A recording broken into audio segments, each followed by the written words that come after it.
All right. Good afternoon, everyone. One thing I want to do a better job on, let me recognize my cohorts in developing the research. Where's Jenna? Raise your hand, Jenna. Jenna's my technician. Also, I want to introduce Taylor. Raise your hand, Taylor. Taylor is the newest, I think you're still the newest, University of Georgia faculty member. She's our sustainability specialist. And if you were in Jake Lee's presentation this morning, you hopefully will connect the dots on not only how important that is, but how big a commitment the University of Georgia is to helping family farms remain sustainable. Okay, so she's great. Is Hannah in here? Hannah's not in here. All of those guys were my students, so I'm really, really proud of what they've accomplished. And one of them's at the University of Georgia, two of them at the University of Georgia, and one's at the University of Arkansas. So hopefully they're helping family farms around the world. So with that said, let's talk about nutsedge. And you guys will have to give us feedback if you like this concept of let's take a troublesome weed and let's just go completely through this weed to help you.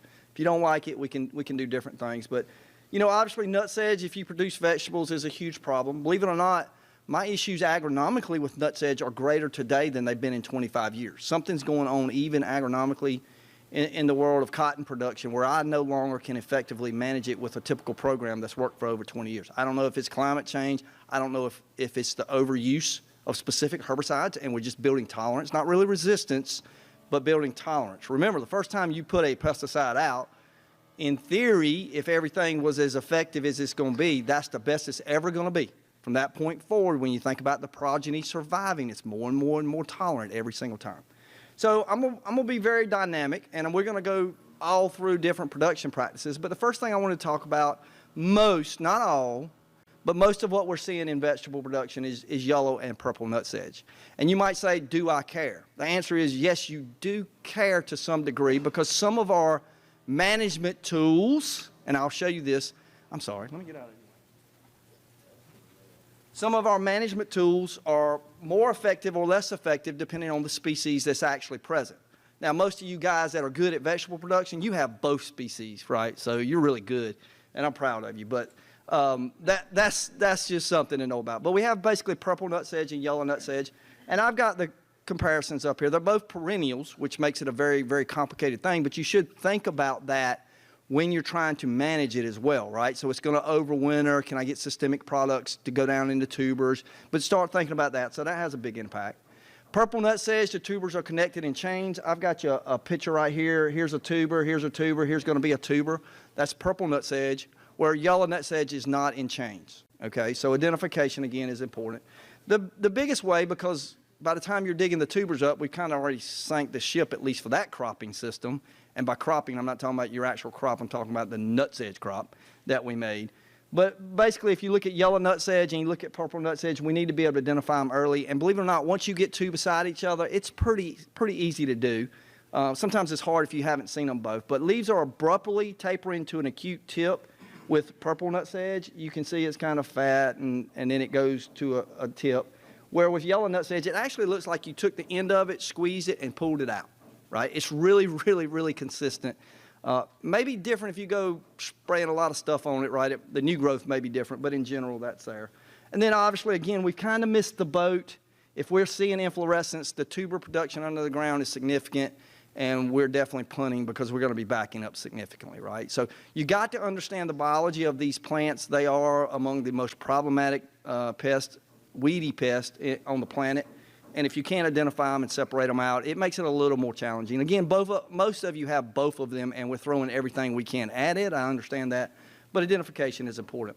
I wanted to show you this. This is neat. It looks really complicated. It was done by Dr. Ted Webster many, many, many years ago. But this is a neat study.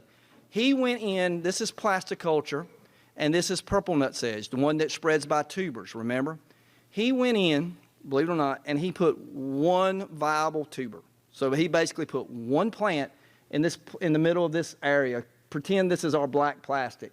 He put one plant, and within 16 weeks, he had 136 plants from one. You can see by 24 weeks, he was at 950. By the time he got to 32 weeks and 60 weeks, you can see not only the number, but it's also to scale on the expansion. Purple nutsedge, because of the tubers, will expand itself, especially in plasticulture. Purple nutsedge loves plasticulture because of the drip tape. but it will expand itself. Yellow nutsedge will generally stay in a spot until you spread it around, all right? So again, yellow is a problem on plasticulture, there's no doubt, but purple nutsedge can spread itself very, very aggressively and very quickly. All right, so there are limited herbicide options. We will talk about some of those in a minute. And this is, again, I'm proud of some of you guys. This is actually a watermelon field. It takes me a lot of work, and we overseed it with tubers, and I still can't accomplish that. So I don't know, some of our growers are far better than we are at producing nutsedge, but this is the kind of impact that this pest can have. And although nutsedge in theory is not that competitive to a lot of cropping systems, when it gets a head start or you get a population heavy enough, it can absolutely have a tremendous impact on you. Again, unlike, say, Palmer amaranth or purslane, you know, if we hadn't deep turned the land in the last 3 years and we got a Palmer problem or we got a purslane problem or we got a grass problem, if we invert the land and get those seeds at least 4 inches down, it's quite effective. But on nutsedge tubers, really all you're doing is delaying or maybe buying yourself a few weeks because it's going to come. How many of you have heard about nutsedge coming from the bottom of below a pool, through a pool? Have you ever heard that? That is a true story. I actually worked with a pool company to try to help them prevent it from penetrating their pool, right? So it's going to come eventually. Also, we had a grower that pushed up, after they cut trees 35 years, pushed up the trees. Guess what's there? Nutsedge is there, sickle pod's there, all right? So it's just an amazing plant, and you have to understand that tillage will help us, obviously, if we're plowing and we're getting ahead of it, but it's not one of those very sensitive species to tillage. It's quite resilient. And again, we do have differences in herbicides, and I'll talk more about this, but example, everybody's familiar with Roundup. Believe it or not, Roundup is much more effective on purple than it is yellow. Most of you may not know that, but that is for sure. Reflex, post-emergence activity is no good, but the residual activity, it's yellow. It's absolutely a 0 on purple. If I want to move a population to purple, I put Reflex pre. I can move it there very, very quickly. And then Basicran could also help me if I want to move a population to purple, because it's no good on purple, but it's pretty good on yellow if we can get the crop oil and the rate right. Okay, may have to make sequential applications, but it is a tool. So again, just trying to help you understand, you'll see swinging of the species, which species you've got. You'll probably got both, but there are some significant differences in that. This is probably the most important slide that I want to share with you. And again, this is back from Dr. Webster's work. He was an amazing scientist, absolutely amazing scientist that his work from 15 years ago will continue to change agriculture. So I'm going to give you a scenario. We're in plasticulture now. On year 1, and here's an example. I've got some highlighted down here. We fumigated. Doesn't matter what the fumigate is, but we left 10 plants survived. 10 tubers led to 10 plants. All right, there's going to be about 3,500 tubers produced from each of those plants. So at the end of that cropping system, we've got 35,000 plants ready for the next year or the next crop. All right, if I give you 95% control, this ain't like pigweed. I can give you 99.9% control on pigweed or grass or whatever. You still might have a problem. But if we get 95, we're lucky, right? A lot of times we're 70 or 80% control. But this is at 95% control. That means I'm going to have 1,750 plants survive. So as going into the next crop now, you can see I have a tremendous number of tubers to deal with. If you go just one more year, we always tell you in weed control, 3 years, if you're not making good decisions in 3 years, you sink yourself, whether that's herbicide resistance, whether that's weed management. Right? Here's an example again. If we get 95% control, now I got 306,000 plus plants, and when you multiply that by 3,500, this is what we're dealing with. So if I give you 95% control for 3 straight cropping systems, we are sinking quickly. All right? So you have to understand the level of control we have to achieve and the pest that we're going against. And this is why it's driving you nuts, right? There's a reason. It's not that you don't know what you're doing. There's just a biological reason, explanation of why this is occurring. All right, so let's talk about plasticulture first. And I'll talk about all of it, but let's talk about plasticulture. Obviously a very important industry in our state. We always initially go, what fumigant should I put out to control nutsedge? Well, that is very important, but really that's not the first thing we need to think about. We have to think about bed formation, because if we don't form the bed right and we don't get it right, we can't keep the fumigant in. If we don't keep the fumigant in, we don't have the concentration right. If we don't have the concentration right, guess what? You'd be happy to have only 10 escapes, because that ain't what you're going to see, right? We have to make sure we have no trash or clods. If we have a clod, there's a tuber in the clod or a set of tubers in the clod, the fumigant goes right around it. We don't affect it. The clod will eventually melt down through the system. Then all of a sudden you have plants. And then keep in mind, every 21 days or so, approximately, but especially in plasticulture, every 21 days, once you see emergence, you're already producing tubers, all right? Tubers is what we're fighting. Tubers is below ground, that's what we're fighting. We've got to have the bed compact. Again, it can't be cement, but we need it compact because what we're doing, everything we're trying to do is increase the amount of concentration over the fumigant for a longer period of time and hope you prepared with the proper plant backing. You don't have the plant sitting at the end of the field ready to go. And then time of year. Time of year is important because of the temperature, right? If it's too hot, the product gases too fast. If it's cool, that's great because we could keep a fumigant in 3 times longer with a spring application than we can with a fall application. Completely related to soil temperature and how fast the product leaves the field. Here's just an example. You know, that you can make it complicated or you can make it simple. Paul Sumner was so important with us when we were replacing methyl bromide. He came up with just some very easy concepts. Number one, your shoulder can't be falling off. If your shoulder's falling off, it's too dry. There's no doubt it's too dry, and you say, oh, I got to go, I got to go. How much money are you spending on a fumigant? Well, the fumigant ain't going to work like it should, right? So you got to think that through. Number two, he always said is if you're a 150-pound guy, you should sink 1 inch. 1 inch on top of that bed. If you're sinking 4 inches, it's too soft, it's gassing out too fast. If it's concrete and you're not sinking at all, right, that's going to influence fertilizer movement, all these other things in production. But again, to maximize the activity of the fumigant as much as we're paying for a fumigant system is absolutely essential now, right? So make sure you've got the right and proper bed. This is what you want to be seeing.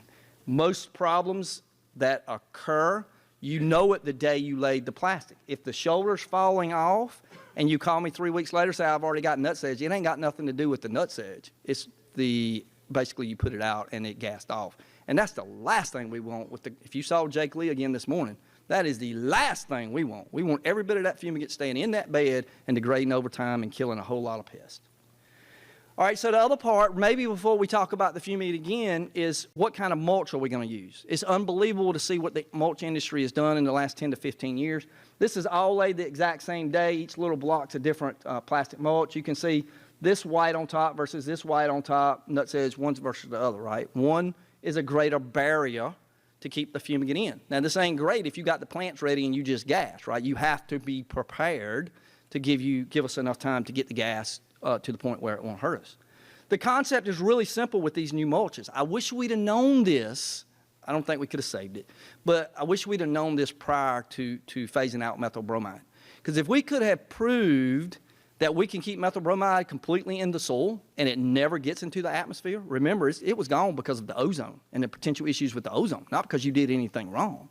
But if we could have scientifically proven that this stuff, the way we use it, never leaves the bed, at least we would have had a potential fighting chance. But again, the concept is, here's my setup, 32-inch raised bed.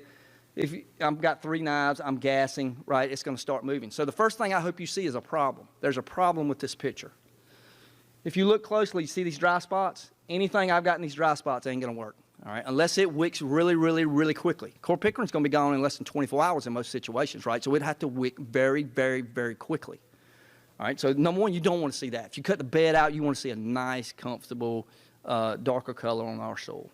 But what we want to do for the weed guy, and maybe for some of the disease guys, not necessarily for tillum guy, but what's happening is that mulch, when it's over, because if you have say a TIF mulch, a totally impermeable film, it traps a higher concentration up there, exactly where our weed seed are at. So again, when I talk about concentration and time, the higher the concentration, the longer period of time, the better pest control we're going to get. Okay, doesn't matter what pest it is, but for weed control, it's extremely important. So again, the mulch is number one challenging because of the price situation we're in. There's no doubt about that, but it also can be a game changer. All right, so if we talk about the standard system that we like now, there are definitely different varieties. If you've got bad nematodes, you've got bad disease, and you got bad nutsedge and other weeds, you know, the one we like is a deep injection of telone, because that's the one that's going to provide us control of the nematodes. Again, we really, really like it fumigating late fall into winter where we can keep these gases in for 30, 40 days. We get tremendous control. Then we would come back and put chlorpicrin out, right? We're putting chlorpicrin out with the old methyl bromide rig where we're shanking it in about 8 inches deep with the knives about 11 inches apart because it gases really well and it'll move across the bed very well. And then the one for weed control that is critically important for nutsedge is you got to get metam in the system. Now, I'm going to tell you flat out, if you run a system with chlorpicrin and metam, you do better than metam alone. All right? Somehow a lot of people have hypothesized that chlorpicrin basically causes germination of the nutsedge. That may be true, it may not. Nobody's ever really tested that hypothesis, but I will tell you, you get better control if we put chlorpicrin out and then we follow with metam. Now, metam doesn't move around in the bed like chlorpicrin does. You've got to put it at the right place. So what you have to do with metam is you have to put it 4 inches down, 4 inches apart, right? Here's an example of a grower setup where he's got his knives in his bed press. Here's my setup where I just got sweep back knives in front of my bed press, right? But the bottom line is if I don't get the metam out there, especially if I'm trying to grow 3, 4, 5 crops, I'm not going to get sustainable weed control because we don't have enough tools yet for crop 2, 3, and 4. That is a priority before I retire, and we'll see if we can get it. There are a few options in plasticulture. Obviously, it's influenced by the crop that you grow, but I'm going to be honest with you. Herbicides under plastic pretty much stink. It's just not the environment. Think about the environment you need to make a good residual herbicide work. You can't manipulate that under the plastic. You can get dew, you can get condensation, and something like a reflex is really, really water soluble. You'll get something out of it, but it's not going to perform like you put it out and you cut the pivot on and you got it there, okay? That's why I think metam, even as expensive it is, still remains the most effective option because it just works in our herbicides. Not only do they usually not work, the carryover, because we put them under plastic, we basically negate photodegradation, which is really important with herbicide degradation. When you take that away, I'll give you an example. We put Reflex under plastic, 206 days later, it completely killed my cabbage, okay? So it didn't break down at all. So that's the other thing that I really don't like putting herbicides. Devernal's an exception. There are exceptions, don't get me wrong, but some of the stronger nutsedge type materials, I really just don't like putting them under plastic. This is an example of Reflex activity in the end of the first. It didn't give me any control early on. You see how bigger the pepper are? It just started giving me control because it just got activated enough to do something to that nutsedge. So again, it can do something, but it's not a great scenario to be in. And then, like I said, do you pick an LDPE mulch? Do you pick a TIF mulch? If you're in the spring and the fumigant's going to stay in the bed, LDPE usually works quite well. If you're in the fall and you can't keep the fumigant in the bed because of the soil temperature, TIF is a monumental difference. I'll show you an example. This looks pretty good, and this is a fall, so this is a worst-case scenario because the soil's so hot. I'm pretty proud of this. Some of my growers can do this like anybody's business, but we're pretty proud of that. That looks good for non-treated control, right? I promise there's a crop in there. This is the three-way, again, the Telon, chlorpicrin, metam, sodium, placed where they need to be with LDPE mulch. And you might say, well, that'll get me by. But if you go with TIF, they're literally right beside each other in a replicated design. There is a huge difference. Now, there's a huge price difference, too, so you have to decide what's best for your decision. But you need to know, maybe in your worst field or worst area of your worst field, it does pay off. But now plant back, different scenario. You can't go in there. You can't go in there and think you're going to plant back in a few days because that ain't going to happen. And again, there's another check. I'm so happy. All right, so let's talk about second, third, fourth crop plastic. This really kills me as a weed scientist, right? It really, really kills me because this is where all the seeds build up. And again, if I give you 95% control, we're still backing up, right? So if you look at second, third, and fourth crop, we really don't have a lot of options other than a few herbicides that we can go over the top with and drip injection. All right, I thought this picture was cool, and I'll have to explain to you because it looks like it's just a jungle, right? But if you look on the left bed, this is a single injection of metam sodium. Maybe you're better than me, but I have tried 4,000 things, and 8 inches each side of that drip tape is as far as I can move metam sodium. It don't matter what freaking rate I put out. I cannot move it further than 8 inches. So that's what you see. Where I get a high enough concentration of metam or vapam, setgun, et cetera, does very well, but you can't get it across the bed. When I put 2 drip tapes out, I got a mohawk, and then look at the shoulders. So yes, 2 drip tapes is certainly better. I don't know that it's being adopted, but for nutsedge, all right, so it'll take exactly 3 weeks for every one of these, if they're purple, to walk right back into the middle and completely infest it, right?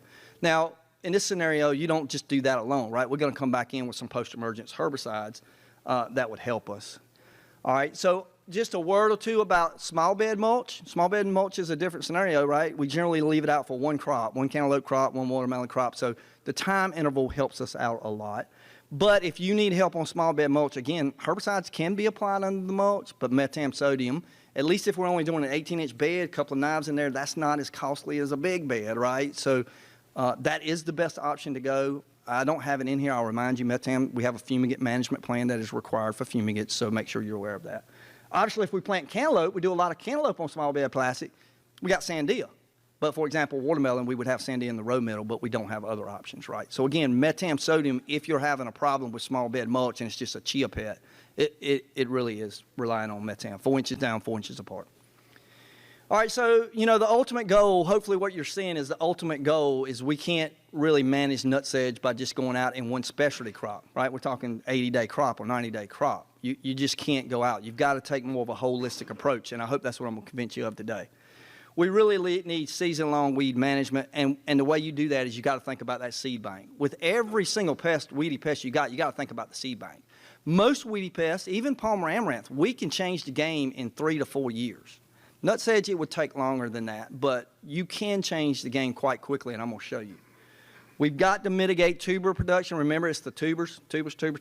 They're happening in about 3 weeks from the time you see the first part of that leaf coming out in the summer, and on plastic culture, a little bit different during the fall.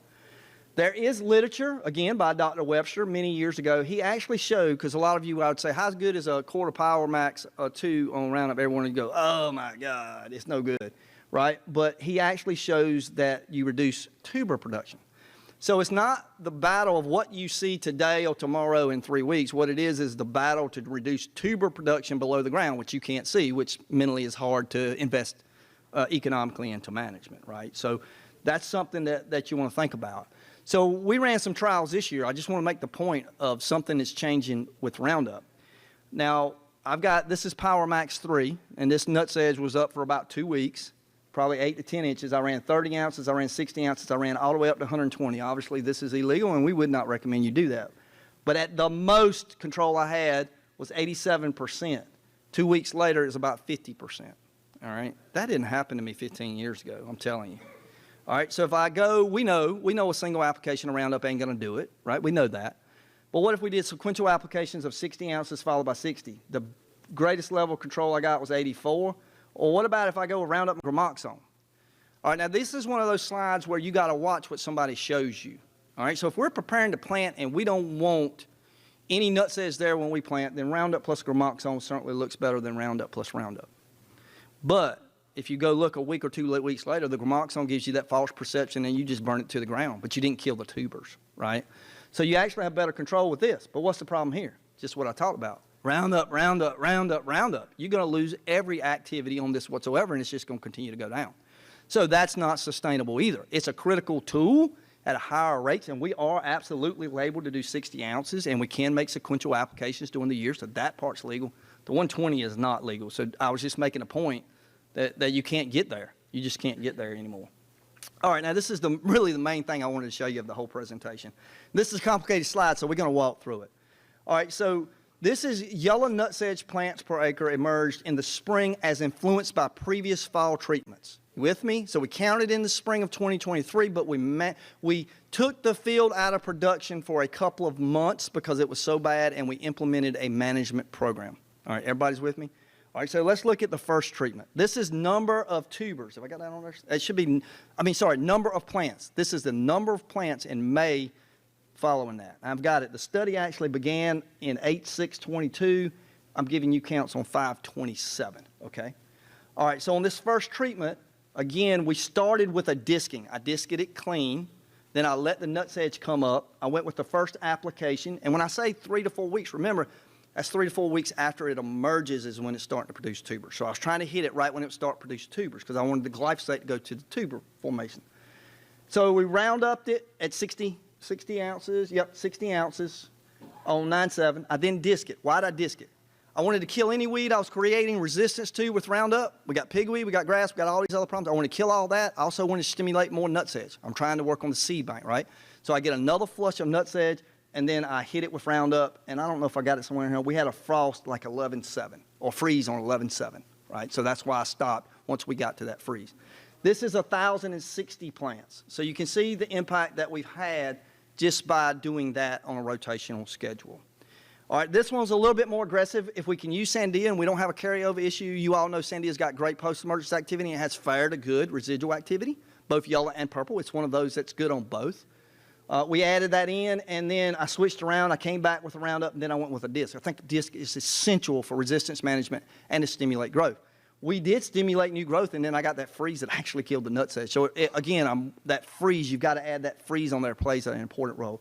But now we're still in really good shape. And then one of the most aggressive ones, we put Eptam out pre-emergence, had to irrigate it in. It worked quite well, especially on the other weeds in the field, pigweed and everything else. It suppressed the nutsedge. We came in with Roundup Sandia, we disc, I added, so I've got an extra treatment with the Roundup and then the frost, and you can see I've done quite well. All right. Now, if you do nothing from May, June, July, you just let it sit there from May to July, you just messed up everything you did. Because again, 3,500 plants per plant, every just a short period of time.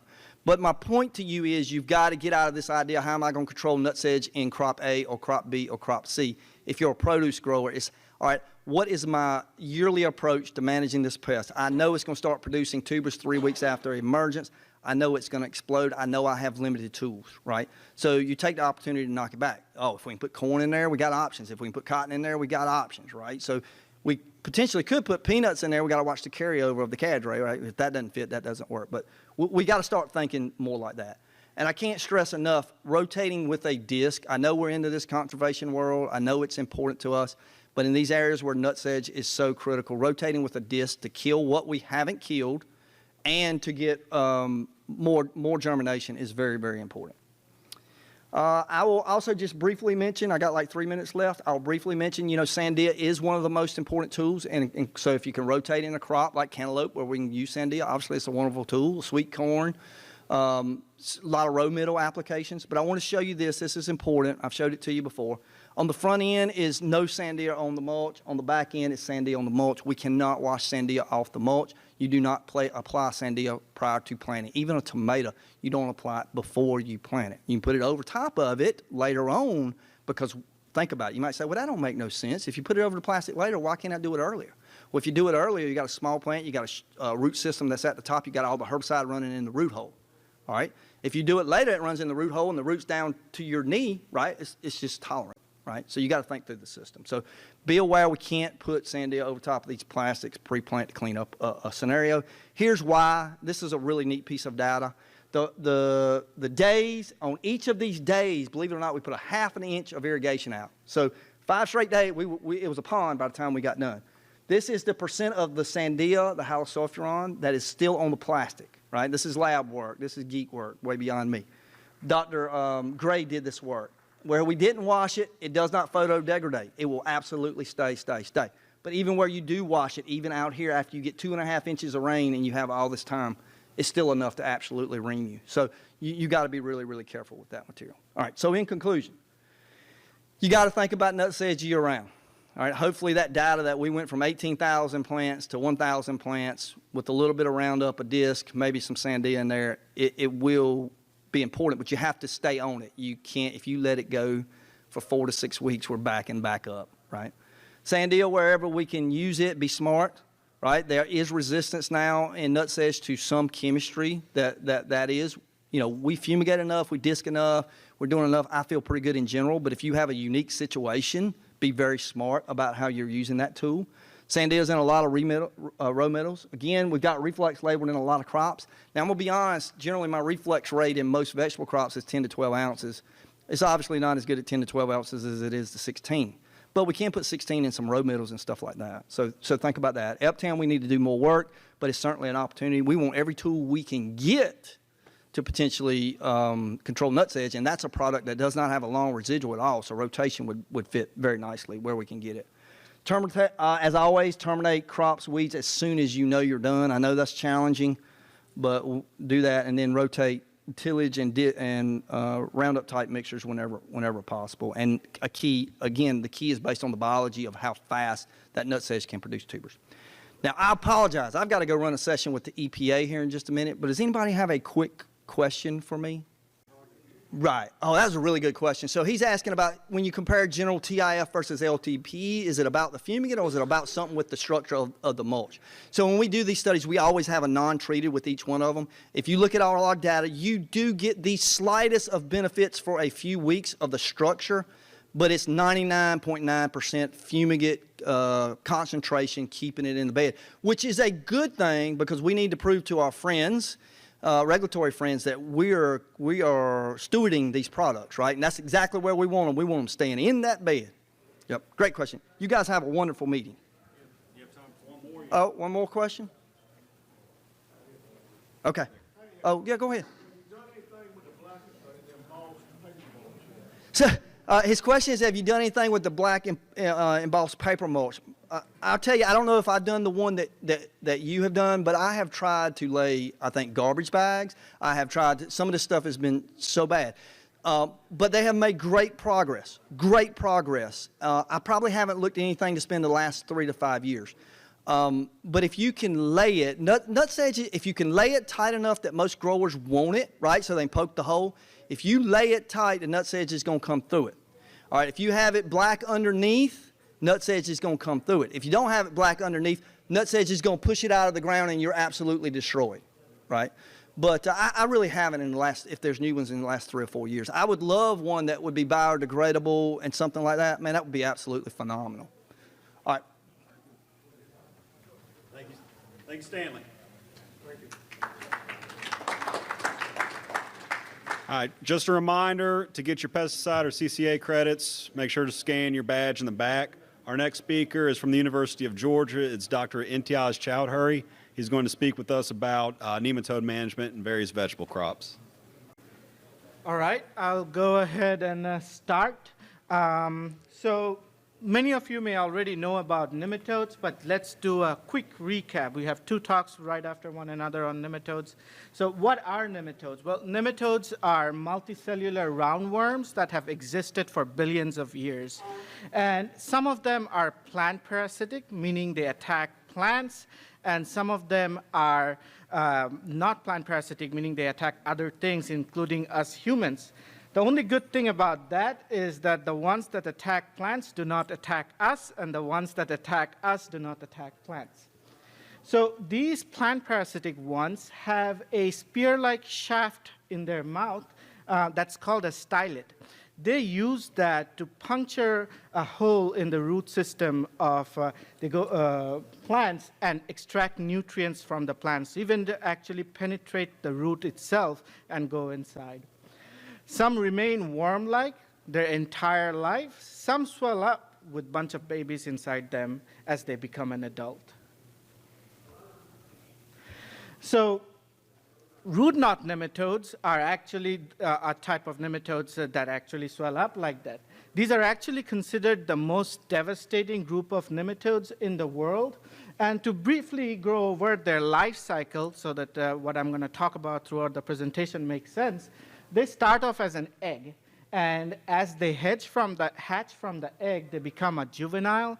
This juvenile goes around the soil, try to find a juicy young root, and then enter the root, penetrate, kind of sets up a house in there, and then become an adult with a bunch of eggs inside them.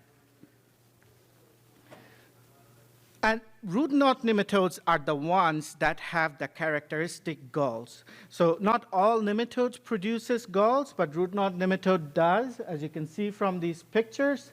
And they have different species. For example, there is southern root knot nematode. That's the one we see all around us down here, especially in the south, very common. And there is peanut root knot nematode and Javanese root knot nematode. They're also pretty common here. But recently, we detected some new species, that is guava root knot nematode. Their scientific name is Meloidiga enterlobii, and peach root knot nematode and Texas root knot nematode. I'll talk about guava root knot nematode a little bit more towards the end of the talk.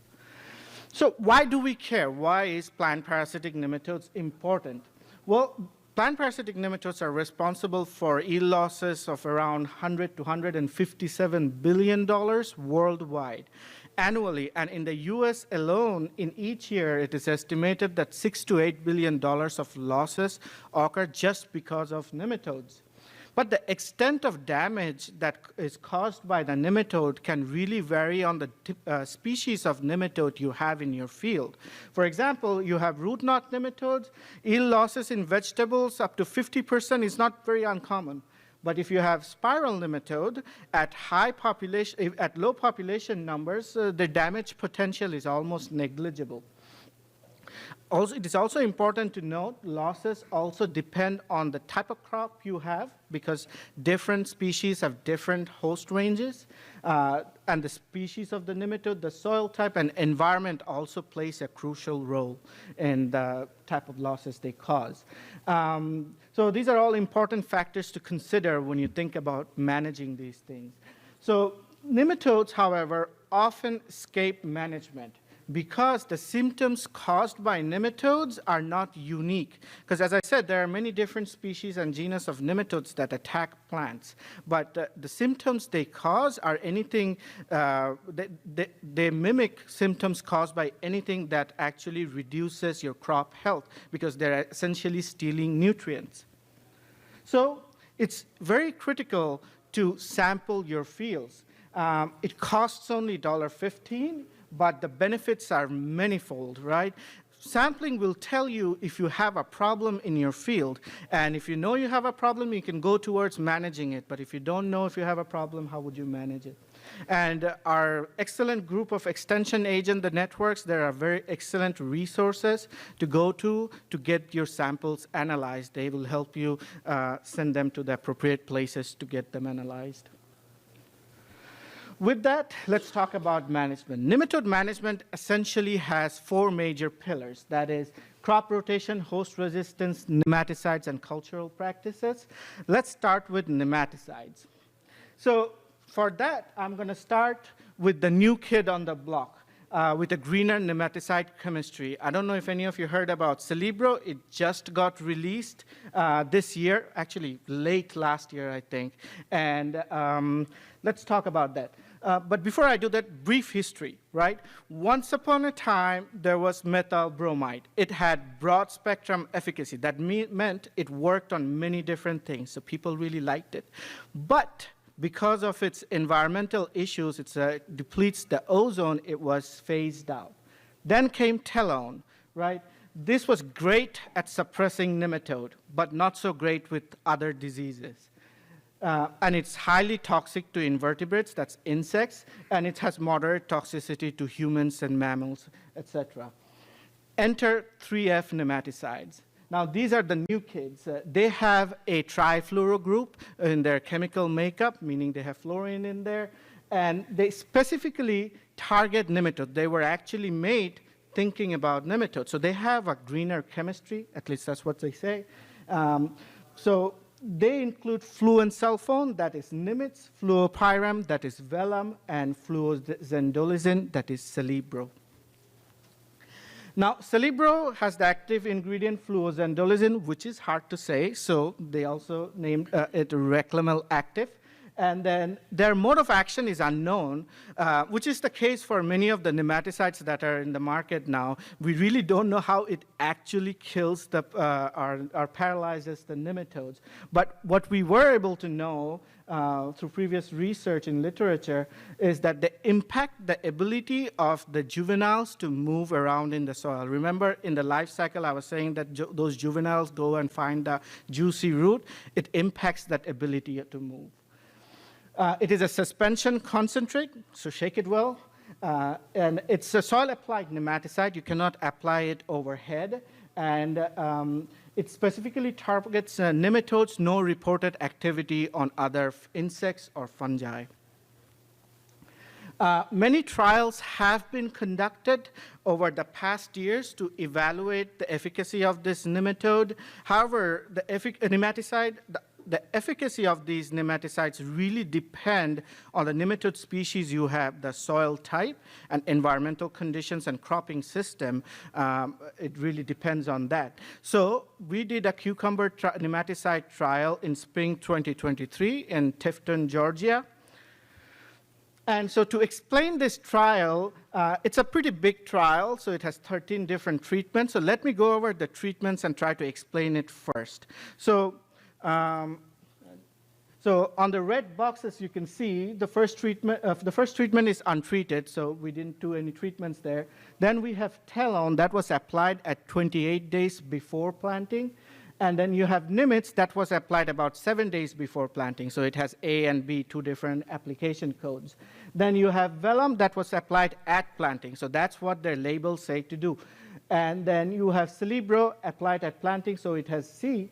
But when you go to number 6 there, I don't know if the mouse is shown. When you go to number 6 there, what we did here is that we applied half the total dosage that is labeled at planting, and then we applied another quarter of that 14 days after planting, and another quarter 28 days after planting. So half quarter, we have a full dosage there, but we broke it up into 3 different applications rather than just applying at once. We did the same thing with Celebro there, and then now on number 8, this is where we applied a full dosage of Vellum, and then 14 days after, we applied another chemical, that is Vidate, and we applied half dosage of Vidase 14 days after, and 28 days after, we applied another half. So again, 3 application times, but we applied full dosage of 2 different chemicals that are non-fumigants. We did the same thing with Vellum and Celebro, Nimitz and Vidate, Nimitz and Vellum, and Nimitz and Celebro. So we combined the 2 chemicals. And at the last, at 13, you'll see we applied Telone, Celebro, Vellum, all of them together. That's just as a positive check. We don't expect that you would adopt that because that'd be pretty expensive. But we wanted to see as a positive control. Make sure. So instead of talking about all these treatments at once, it can get you really confused. So let's break it up based on the objectives. So let's first look at the times when we applied individual nematicides before planting or at planting. So we have Nimitz here on the first column. So that was applied 7 days before planting. And here on that first bar right there, we are looking at gall rating. So remember we talked about the galls, so how the amount of galls, it's a way to rate that. What we see 60 days after planting, that is mid-season, Nimitz performed the best at reducing the number of galls you have in your roots. Untreated, on the other hand, as expected, had the highest amount of galls. But then you have Celebro, Telone, and Vellum. They were in between. At least numerically, they were less than untreated, meaning they did work in controlling the nematode population. We see a same pattern at harvest, which is 90 days after planting. Here we're seeing again, Nimitz performing the best. Celebro, Telone, and Vellum at least suppresses numerically the galls in the root. Now it's the same trial and same treatments here, but now we are looking at the number of juveniles in the soil. So remember the ones that go around find the juicy root? How do their population respond to the nematicides being applied? We see the same pattern here. Again, Nimitz performing the best, Telone being the second best, Celebro and Vellum does work, at least numerically. Now, the letters on top, just to explain that, if it has 2 different letters, for example, Nimitz being A and untreated being B, that just means they're statistically significantly different. You are more, why am I talking the same data pattern over and over? When you see the same pattern over multiple measuring units, it just increases the confidence of your conclusions. Now, let's look at when we divided up into 3 applications. So we still have single nematicide, but divided into 3 applications. So when you look at it here, when we divided Celebro into 3 applications, it actually had higher gall rating mid-season compared to Celebro. But if you look at it, even though that is numerically true, but it's not that much of a difference. And that becomes evident when you look at 90 days after planting, where you're seeing that it actually was less gall rating when Celebro was broken up into 3 different applications. What that essentially means or says to me is that breaking it up into 3 different applications does not necessarily help in increasing the efficacy of the nematicide. And same you can see, it's going back and forth, vellum and vellum plus in 60 days after planting, and 90 days after planting, we see a similar pattern there. So same situation here when we look at the root knot nematode juveniles. You have, when you break up into 3 different applications, the difference is not that much. Now let's look at the times when we combined the application of 2 different chemicals and compare it to telone and untreated. Here you can see when you have nimids combined with Celebro, you have a pretty strong efficacy there. Same case with nimids plus vellum and nimids plus vidate. Vellum combined with Celebro, you do see some efficacy, some control there, but vellum plus vidate was not as much in this trial at 60 days after planting. Telone Celebro vellum used as a positive control. You can see it did perform the best, but that's a positive control. So what this tells us is that when you combine 2 different chemicals application, you do see a pretty strong response when it comes to nematode suppression. Now we are looking at the 90 days after planting, a similar pattern right there as well. Nimids plus Celebro doing very well, and then untreated had the highest there as expected, telone being in between. Now let's say, so well, you talked about nimids combined with these did pretty well, but how does it do when you just compare it to nimids itself?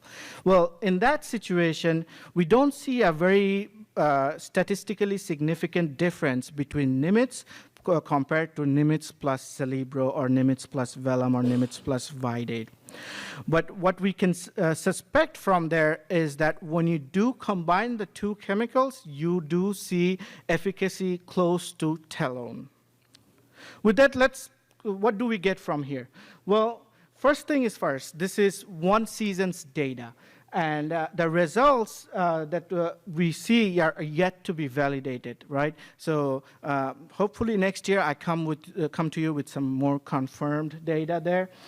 Although telone's efficacy was not statistically different from untreated in this trial, numerically, we did consistently see suppression of nematodes with telone. It was almost second best at many cases. And this is not uncommon. Nematode distribution in soil is very patchy. So you do see experimental errors naturally just because how nematodes are. But the important thing to keep in mind, many trials over in Georgia, Florida, North Carolina, all over the Southeast have looked at telone, and Dr. DeSager is going to talk more about it right after, that saw that telone is one of the best control measures out there for nematodes.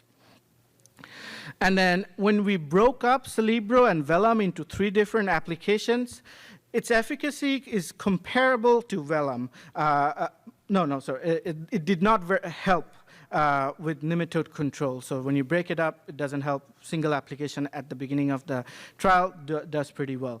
Celebro did control root knot nematodes in our trials, so it does work, and its efficacy was comparable to vellum. Nimids performed very well, and I've been talking to Dr. DeSager and some of our Florida colleagues there, especially down here in the South, Georgia, Florida. Nimids is a very good option, it seems. When Celebro is combined with vellum or nimids, good nematode suppression can be achieved that can be compared to telone. So let's move on to a situation where we see what happens when we compare tomato versus pepper when it comes to their susceptibility to nematodes. When you combine telone and tomato and compare that with pepper and telone plus vellum, compare that with pepper plus vellum. How do these treatments respond? So we did a trial in spring 2023, we used the tomato variety STM255 and the pepper variety regulator. The bed type we used is plastic mulch, and the talon rate was 10 gallons per acre, and vellum was 6.84 ounces per acre, which is their full recommended dosage in single season. So what we saw here is that when you have untreated pepper and untreated tomato, we don't see much of a difference between them. But when you have pepper combined with talon and compare that to tomato combined with talon, we see some numeric differences where pepper performed better when it comes to nematode suppression than tomato here. Pepper with vellum and tomato with vellum was not very much different from each other, as you can see from the bars there. So that was the gall rating at harvest. Let's look at the juveniles at the harvest, the root knot nematode per 100 cc of soil. So what we saw here, again, similar pattern, but a little bit stronger difference. Pepper performed better than tomato when it comes to nematode suppression. It let the nematode reproduce less.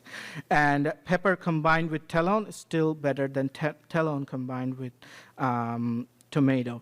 And that is the same situation with vellum.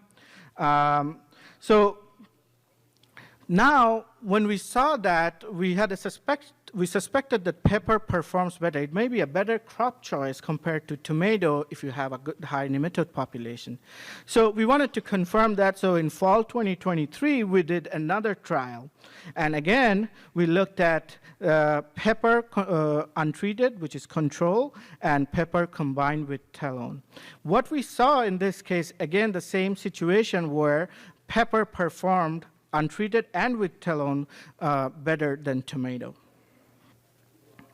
When we look at the root knot nematodes in the soil, the same pattern can be seen. But here we see a very high difference, and that is something I question myself. That's a little bit questionable. And when I looked more into it, what we noticed is that the pepper crops were hit with diseases as well, and I think that made a difference in the difference that we saw. That I don't think the difference would be that different, where you have maybe 100 to 200 root knot juveniles at the end of the season on pepper, whereas you have more than 1,500 juveniles. But I think pepper is still more lets nematodes reproduce less.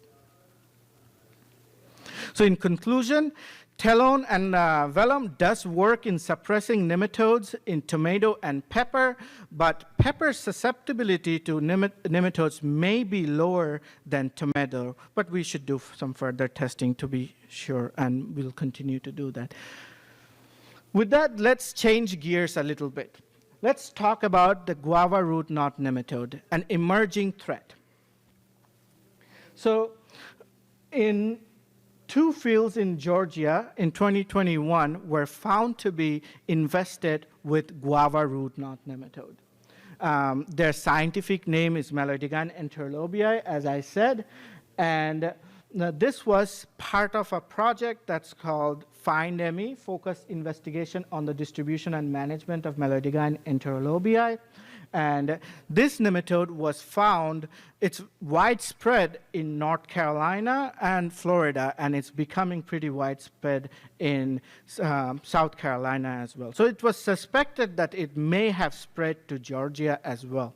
And so they did a pretty extensive survey. And lo and behold, it was found in Lowndes County and Tatnall County, Florida. So remember the 4 pillars of nematode management that we talked about?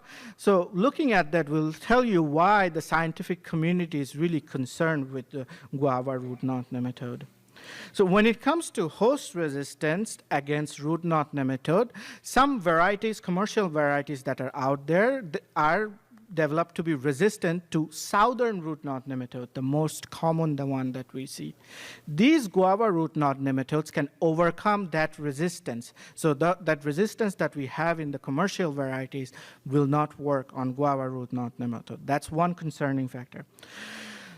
And then currently, we don't have any commercial varieties, at least for tomato and peppers, that are resistant to guava root knot nematode, although I think some sweet potato varieties may come with some resistance to guava root knot nematode.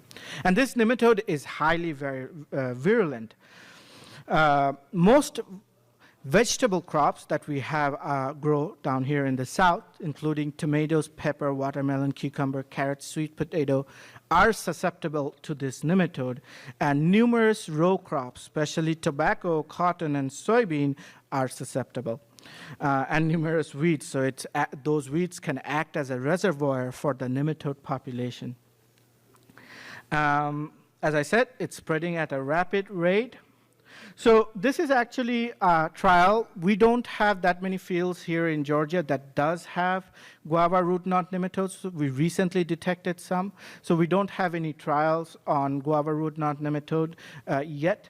But I wanted to bring in, everything is not gone. There are still solutions that are out there. And this is a trial that has been done in North Carolina. I think it's the result of multiple trials. But what I wanted to show there is that telone does still work with guava root knot nematode. Melodiga incognita, the first one, is southern root knot nematode, first column. And the last column is guava root knot nematode. Fluopyrum, that is vellum, pretty good, at least in North Carolina. And Celebro was very good at controlling this nematode. So other management tactics, prevention is still the best medicine when it comes to nematodes. Nematodes by themselves only move short distances. Only us humans can spread it long distances, and some animals as well. So it's very important to use certified clean seeds, slips, and transplants that are acquired from reputable sources. Both the fields in Georgia that were found to be infested with this nematode, planted with sweet potato, with transplants that were collected from outside the state. So that kind of says something to you there. So it's very important to also visually inspect your seeds and transplants, not just for nematodes, for all diseases. Sanitize your equipment, clean your equipment as you go from one field to another, and regularly sample your fields. And I can't emphasize this enough. It's how important that is. Costs very little, but the benefits are a lot. If you don't have a nematode, any nematodes in your field, you don't have to manage them, and you save a lot of money.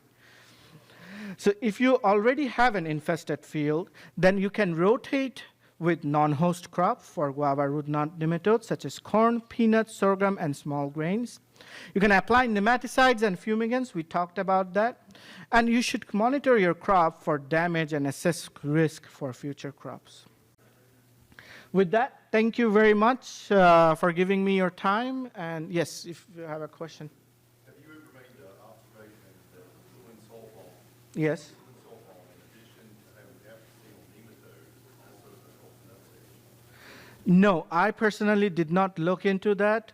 But have you seen something like, then I may look into that. University of California, Kern County, Yeah? twice in small plots. Oh. All right, I'll be more conscious about that.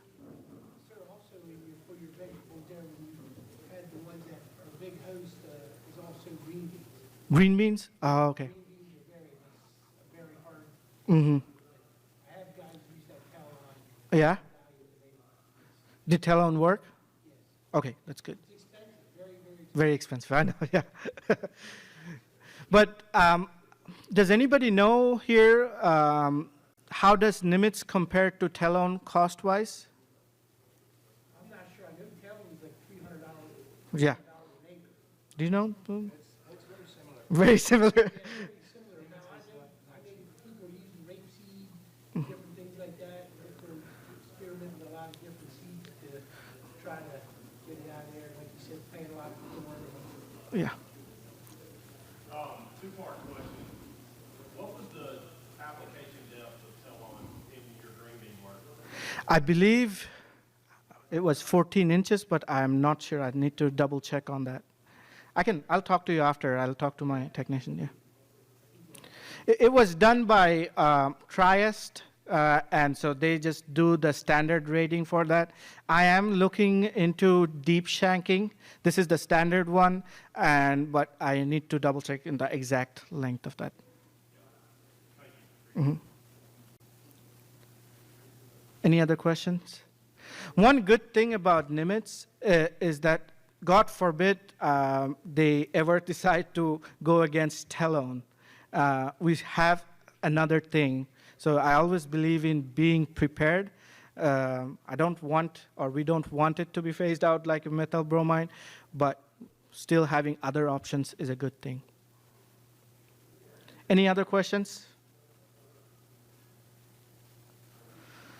Well, thank you for your time. We really appreciate it.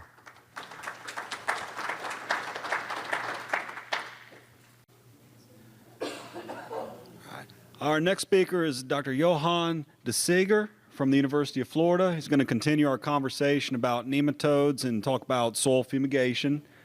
Just as a reminder before he speaks, if you need your pesticide credits or CCA credits, just scan your badge towards the back of the room.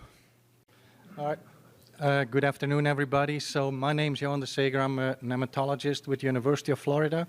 I'm not at main campus. I'm based at one of the research and education centers. So I'm on the Gulf Coast, a little bit south of Tampa. And our station, we got about 20 faculty there, about 200 people, a little more now. But we really focus on vegetables, strawberries, and small fruits. So that's our specialty. So this is some pictures from our area. We got a lot of tomatoes. We got a lot of peppers. You see the picture on the top. That's a tomato field that's showing nematode damage. See wilting, dying plants. Next to it is a pepper field. You see the yellowing in there. That's very typical in pepper of nematode damage. When you see these chlorotic yellowing plants, you always should suspect a nematode problem. That's a watermelon field near our research station where you also see wilting, dying plants. It's another typical sign that you may have a nematode issue. And this is, when we started sampling the roots, because a lot of growers, when they see symptoms like that, they may think they have a disease issue or some other physiological issue. They don't always think about nematodes. So I always tell growers, look at your roots. When you see things like that, dig up a few of these symptomatic plants. And if you see galls like that, that it's absolutely a clear sign that you have a root knot problem. So this is, Intia's already talked about root knot nematodes, so I'm not going to get into this one. It's just important that you know that this is an endoparasite. So these nematodes will actually invade, they penetrate the root, and they'll develop. Their entire life cycle is inside the root. This means, this is the stage here that moves around in the soil. It's that juvenile, and that's the one that you want to target when you want to control your nematodes. Once they're inside the root, they're pretty much untouchable. Even any of these nematicides like Vidate, they're not going to touch the nematodes inside the root. So you need to get them before they get inside the root. This is just a list of the species. We have 15 different root knot species in Florida. The ones on the top there, those are the main ones for vegetables. And I would say Incognita, Javanica, and Terlobi are probably our most important species. I thought I'd share this slide with you. This is kind of an overview of all the nematicides that have been used throughout history. And the first one was carbon disulfide and goes back to the 1800s. Very flammable stuff. You don't want to use that in your field. But I just want to point out all the first nematicides were all fumigants. And chloropicrin was a war gas that was later used as a fumigant. It's still being used. So after the fumigants, you get all these carbamates, organophosphates. These were basically developed as insecticides, but they also turned out at least some of them had good nematicidal activity. And it's really only recently, you see all these products have a danger label, so you got to be really careful. You need licensed applicators to do it. It's only recently, the past 10 years, that we actually now have some nematicides that only have a caution label, so that are much safer to use. So that's a very recent development. And actually some of those products like fluopyram was not developed as a nematicide. It was a fungicide that they also found nematicide activity of. As far as I know, This is Celebrofluaza was the only nematicide that was developed as a nematicide. So everything else was kind of the nematicide activity was a, if you will, a side effect, was not something that was targeted. This is an old picture from the 1950s. So chloropicrin had been around since the 1920s, but it was only until 1950 when people at Berkeley, Stephen Wilhelm, and some farm advisors developed technology to actually safely apply these fumigants in the soil, cover them with plastic, and that's when, you know, fumigation, soil fumigation really started taking off. If you see, initially it was mostly for disease pathogen control. And then by, 10 years later, by the mid-60s, almost all the strawberry acreage in California as well as in Florida was fumigated. And to this date, this is still the case. And it resulted in tremendous yield increases. As you can see, strawberry yields just, quadrupled as soon as people started fumigating. So metal bromide, Stanley talked about it, Intia's talked about it. So this was always the fumigant of choice for decades, since the 60s. Very good product, very broad spectrum control of nematodes, of diseases, of weeds. Of course, when it turned out to be an ozone depleting substance, it got phased out, and by 2010, 2015, it pretty much is gone. You can actually still use metal bromide in nurseries in the US. So strawberry nurseries, as long as it's not for production, but for nurseries, ornamental nurseries, you can still get metal bromide. It's just, you'll pay a lot of money these days. But so this was, the best fumigant that was around. So right now what we have left is chloropicrin. You have the Metam products, K-Pam, Vapam, Desomet is one of them, Telone, and then AITC. It's kind of like Metam, but it's a product called Dominus that you can use. So these are pretty much the fumigants that we have around now. And they're quite effective. You often see a very clear crop response. This is a fumigated bed. That's a non-fumigated tomato bed. So, that's the reason why most growers still use fumigants if they grow vegetables, because that's what happens. This slide here shows you the properties, and I just want to focus on the boiling point and the vapor pressure for the different fumigants. And that's where you see metal bromide really stands out from the other products. So metal bromide has a very low boiling point, which means it has a very high vapor pressure. This means it's very gassy. So you put it in the soil, it's going to fume that whole soil profile. That's why it was so effective. You see any of these other products, 1,3-D, which is Telone, chloropicrin, the Metam products, they're much less volatile. So they're not going to move or you move as well in your soil profile. And what that means is that, for one thing, metal bromide, when you applied metal bromide, you could plant in less than a week. Because, any fumigant, you got to keep in mind, it's phytotoxic, so you got to wait at least 3 weeks, depending on the weather, sometimes more. With metal bromide, because it's so volatile, within a week you could plant. Now with Telone chloropicrin, so the plant back time, the waiting period is much longer. Another thing is metal bromide. When you had pieces of galled roots in your soil, metal bromide would actually penetrate those galls and kill the nematodes inside. Telone and chloropicrin will not do that, or not as much. And another important thing is that most soils in the south, definitely in Florida, we have this, what we call a traffic pan. It's a compacted zone that's often just below the bed, and it's just from, running your equipment there, you create these traffic pans over time. And this, of course, causes a lot of differences in soil, hydraulic conductivity, but also diffusion of your fumigants. And this picture kind of illustrates what happens when you inject metal bromide, because it's so volatile, it will actually penetrate that traffic pan. When you inject Telone or chloropicrin, it will not penetrate that traffic pan as effectively. And of course, root knot nematodes are not bothered, or no nematodes are bothered by the traffic pan. They will move up and down through that traffic pan.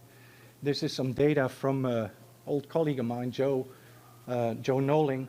So he took these deep core samples up to 3 feet deep, and the traffic pan is just below a foot, right about a foot in these fields, and you can see you still have pretty sizable nematode populations below that traffic pan. So these nematodes will move down if conditions become unfavorable. If it's too dry, too hot, too cold on top, they'll move down and they'll go dormant until you have a new host, and then they'll come up again. So you see some data from a eggplant field. That's a greenhouse field. But both of them, you know, we often find really high nematode populations below the traffic pan. Dow people, you know, when they developed tallow, they already knew this in the 1960s. So even at that point, they started developing these deep shank equipments. This was Lambright. He did a lot of work on fumigation in the past. He was a Dow person. So at that point, they already knew that would help nematode control. Of course, it never got developed because of methyl bromide was there. So there was no need to do this deep shanking as long as methyl bromide was around. With methyl bromide gone, it became important again, and Stanley talked about it earlier for weed control. But this is one of those newer deep shank injection units. You know, they look pretty massive, but they inject the fumigant like up to 18 inches deep, and they much better target those nematodes that are hiding there. So since the phase out of methyl bromide, there's been a lot of fumigant optimization. The deep shanking is one of them. There's been a lot of, you know, innovation in terms of the mulch. This chart here shows you LDPE versus VIF, and this is tallow concentrations that were measured under the bed. So you can see the concentrations under the TIF, the more impermeable plastic, are way higher than under the LDPT. A lot of fumigant will go straight through the LDPE. So it allows you to use less fumigant, be more efficient. Fumigant placement, there's been a lot of innovation. Equipment, there's a lot better equipment. And of course now, as Stanley also said, you need to combine different fumigants. It's not just, you can't replace methyl bromide with a single product. You need to combine tallow and chloropicrin, even metam, if needed. This is some data from when I was back in Tifton 20 years ago. So we did a lot of work with drip-applied products, fumigants that were being introduced around that time. So you had, you know, emulsifiable formulations of talon EC, inline, that you can actually inject to the drip. The problem in the sandy soils in the southeast is that you don't get a lot of lateral movement when you have a single drip tape in the middle. So this is, again, fumigant concentrations. We did this trial in Tifton, Georgia, in Bradenton, Florida. Bradenton, Florida is almost like 98% sand. Tifton, Georgia is about 90, high 80s. Quincy is kind of in between. But you see the concentrations. The black line here, the top line, that's right in the middle of the bed where your drip tape is. That's where you get your highest concentrations. The one at the bottom is at the edge of your bed. So you can see in Quincy, the bed was a little wider there. In Bradenton, you hardly get any concentrations at that. A little bit better in Tifton, but this was a bed from Tifton. We had a lot of nutsedge there, and you can see not fumigated on the left, fumigated, but through the drip tape on the right, and right on the edge is where the nutsedge starts coming back. And you can expect the same for your nematodes, for your pathogens, that's where they're going to survive and will infect your plants as they grow. We actually, these tubes you see on the right, that's how we measured this, called gas tech tubes, and they're colorimetric, but they're very easy to use and give you a very clear picture of what concentration you have. This is, again, some slides. We did a lot of work with this dye, these blue dyes you can inject through the tape, and they actually tell you where the water's going to move. So there's a picture of, at the top you see the emitter location. So on the left is the pattern right on the emitter, and this was with 12-inch emitter spacings. Next to it is right in between emitter, and in between emitter, again, you see your waterfront is much narrower, so you don't get as good a distribution there. Irrigation volume, we went 4 hours on the left, 8 hours on the right, so adding more water definitely helps, but you still don't get to the edge of the bed even after 8 hours. Soil amendments, we did some compost, and when you add compost, you get more of a straight, a little better distribution deeper down, I would say. There's a lot of people that double crop, so we looked at a new versus an old bed, what happens there. And again, the old bed on the right, you get much less, it's more compact, so your water distribution and your fumigant distribution is going to be affected. And then we also started doing work at that time with different sizes of beds. So you have the traditional bed, I think it's the 30-inch on the right. You have a 24 and an 18-inch narrow bed. And definitely on the 18-inch bed, you get much closer to the edge, which obviously makes sense. And actually, this is something that a lot of tomato growers in Florida now are doing. They've actually adjusted their equipment, and they're growing tomatoes now on 24, even 18-inch beds, and no loss of productivity. And you can see 30-inch bed on the left, 18 on the right. This is the gall index, but this is PIC plus 1,3-D, picklor 60. Commercial rate, I think it was 35 or about 300 pounds. But you don't lose any control. Actually, it gets a little better on the narrow bed. And I should say also, the fumigant rates were reduced, were based on the size of the bed. So you apply quite a bit less fumigant on that narrow bed, but still get pretty good control. When we combined PIC with Nimitz, it was a little different, but I think it's again because the Nimitz rate or concentration was much lower on the narrow bed, which seems to affect Nimitz more than the fumigant. I mentioned double cropping. I think it's more common in Georgia than in Florida. We do have some double cropping. A lot of strawberry growers will do it. Tomato growers, not so much. But, things like cucumbers, squash, cantaloupe, a lot of the cucurbits, but also pepper, even corn. That's a strawberry grower that actually planted corn as a double crop, sweet corn. Is commonly done. It saves you some money. You don't have to make new beds again. But very often root knot nematodes, will accumulate after your first crop and will be a really big problem on your double crop.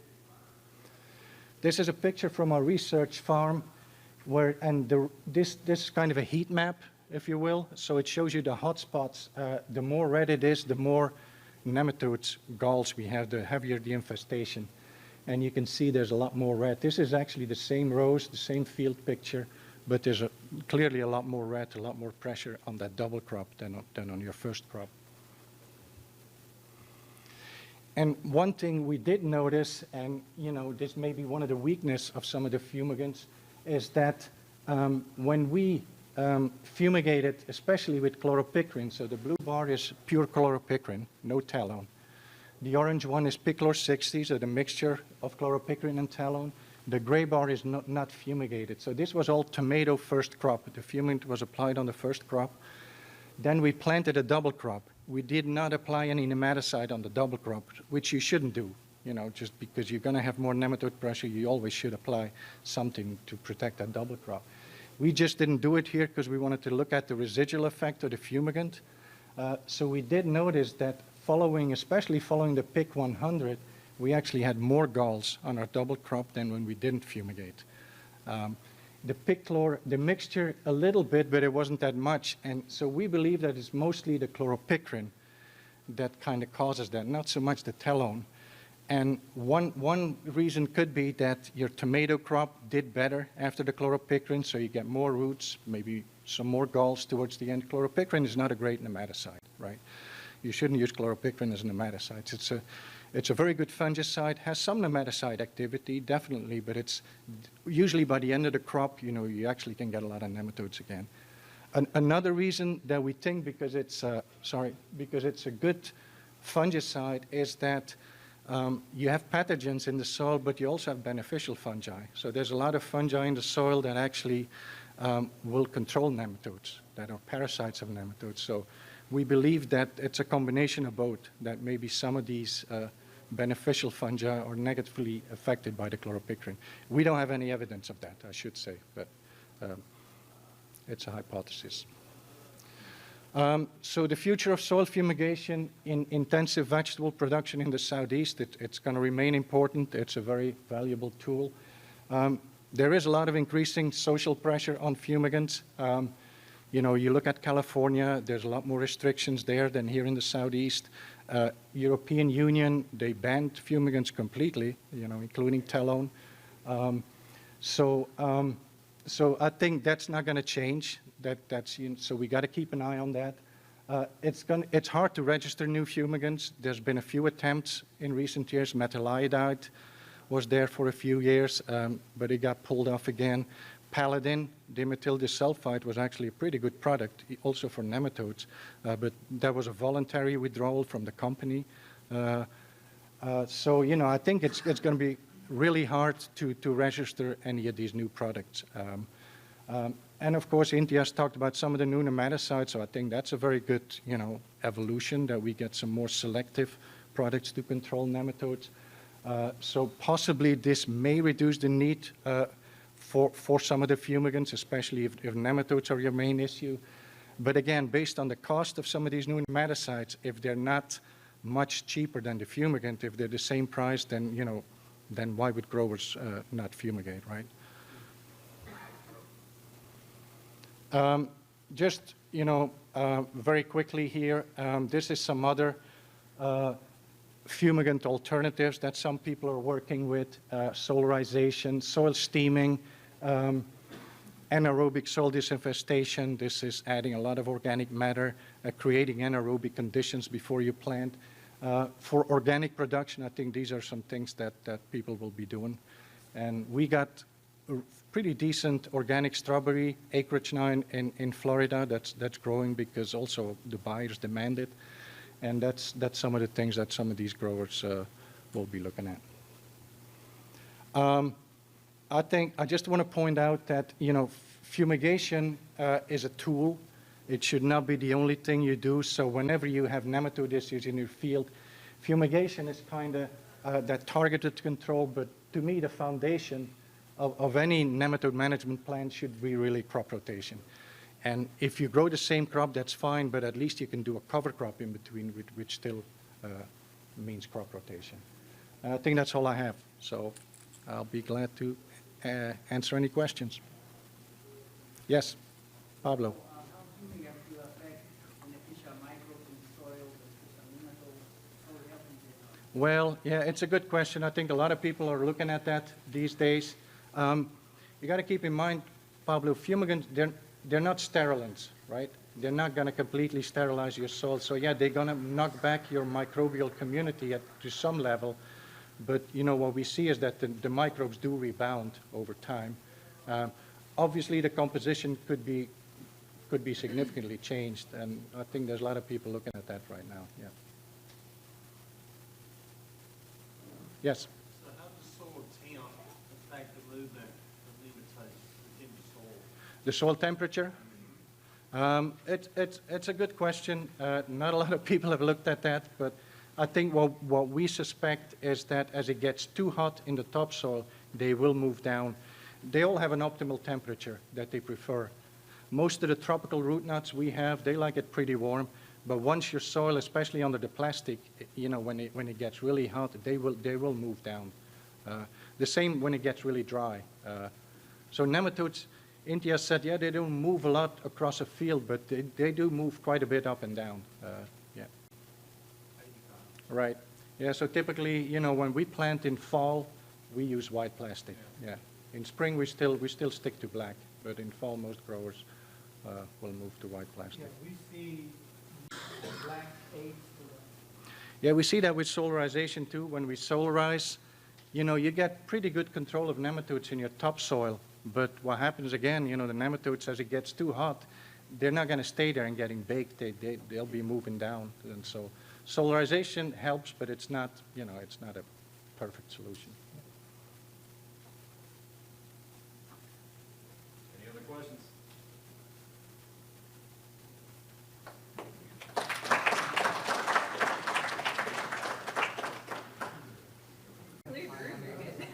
All right, y'all, we're going to go ahead and carry on to the next talk. If anybody doesn't know, you can scan your badge in the back to get your pesticide credits and CCA credits. But with that, Dr. Lauren Diepenbrock is going to talk about a new snail species that's been giving us trouble. I gotta listen to good. Thanks, Stanley. All right, well, the room has largely cleared out, so welcome to the last talk of the day. For those of you who have not encountered the snail yet, it is spreading throughout the southeast, and I am shorter from the last talk speaker. All right, that's a little better.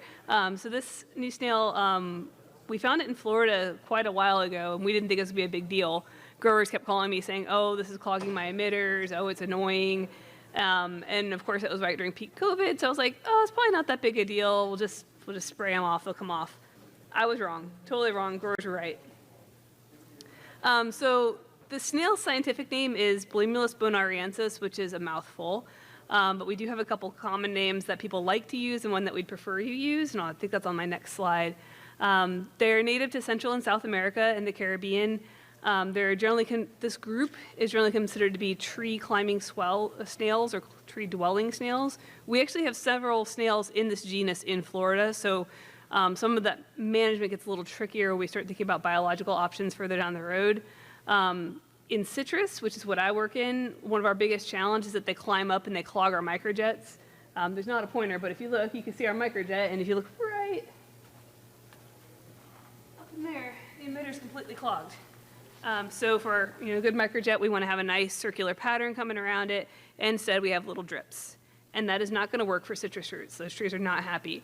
We also have other challenges with them as damage occurs. We know that they also will climb up structures, so they have become an urban pest in Central Florida as well. And I'm the idiot who has an extension article out there, so I get all the urban calls now, and I don't know how to, I don't know. Nothing I use can be used in the urban setting. They go for barns, houses, playground equipment. I told somebody just to take a good stiff broom to the stuff on the playground equipment and knock them off. But the thing with them is they climb and adhere to equipment, so it's really easy to move them around. We're also not really sure if they're one species or multiple species. So there's a taxonomist that we're working with to try to figure it out, and that can matter sometimes. It can really matter on how we manage things. So some species will behave differently, but so far, everything I've worked with has basically been the same.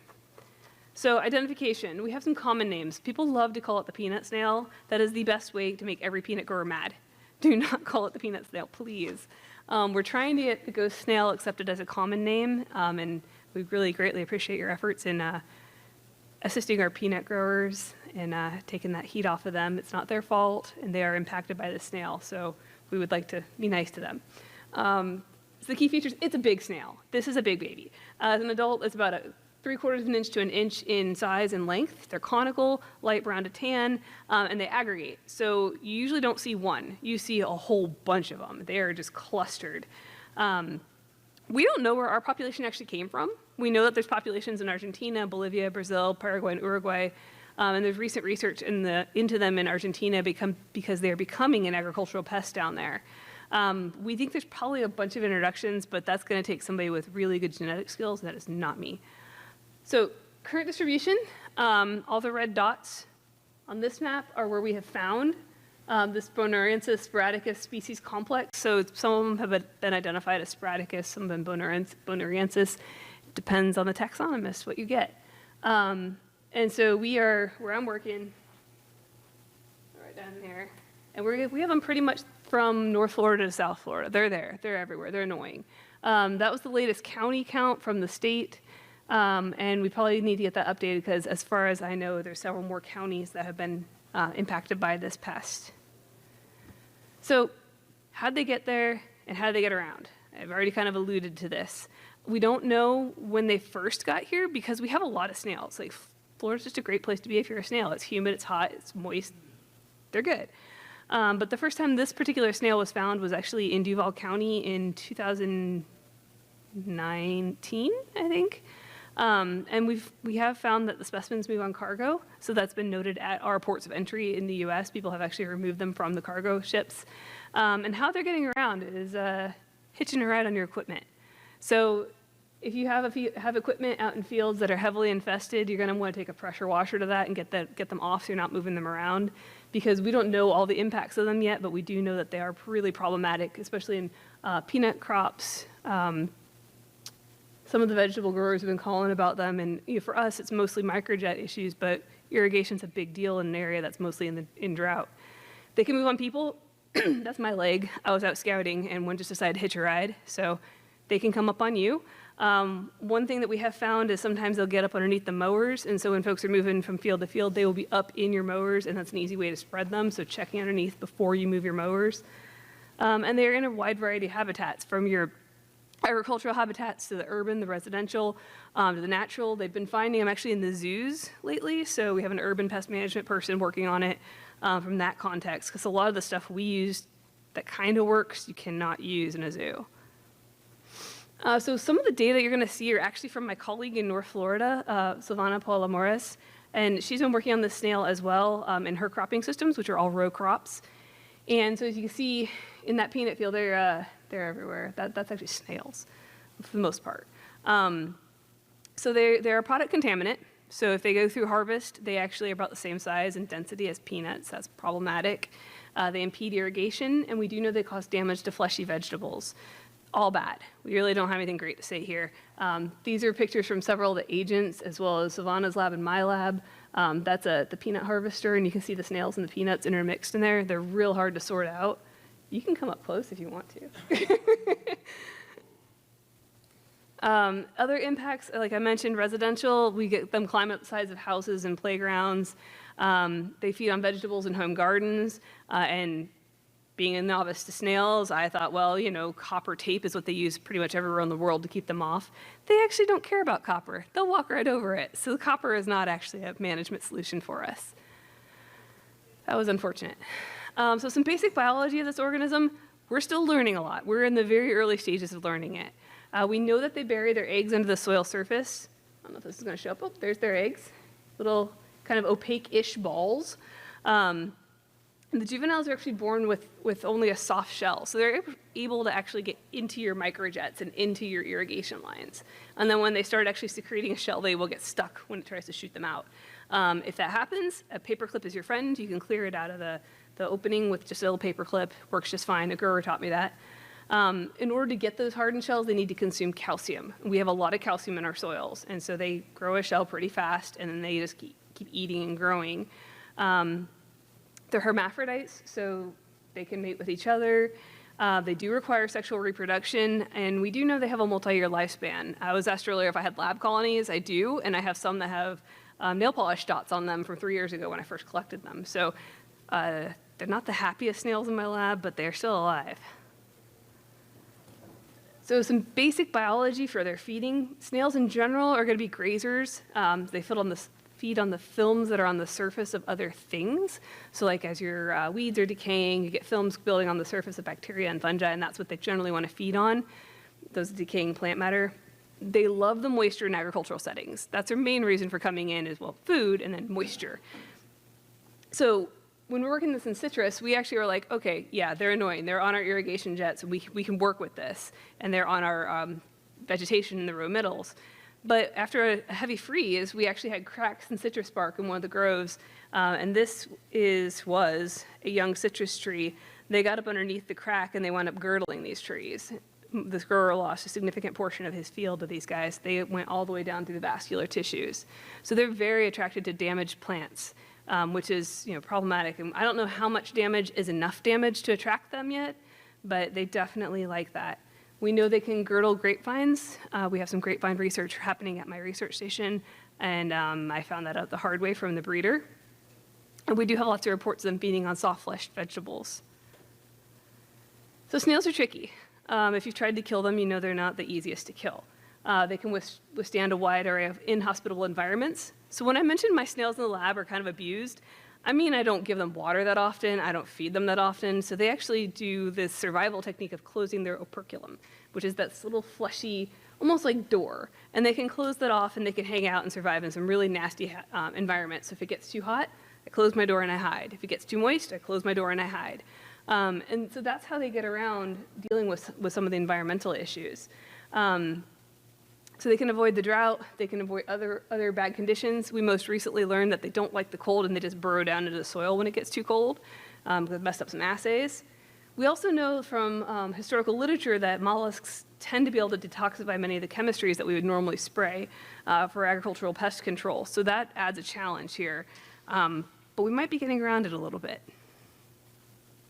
This is another bit from Silvana's lab. They did some dispersal research with them. They looked at the snail dispersal in cotton, corn, soybean, and peanut. And they found these snails actually get around. These guys move pretty darn fast. They traveled at least 30 feet within 22 days with a maximum distance of 80 feet.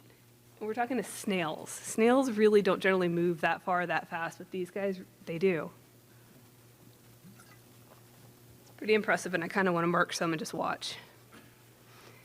So we were also looking at, this is back in citrus, within field distribution, because our thought process was, well, they're probably coming in from the edge, moving into the field and sticking around, because great.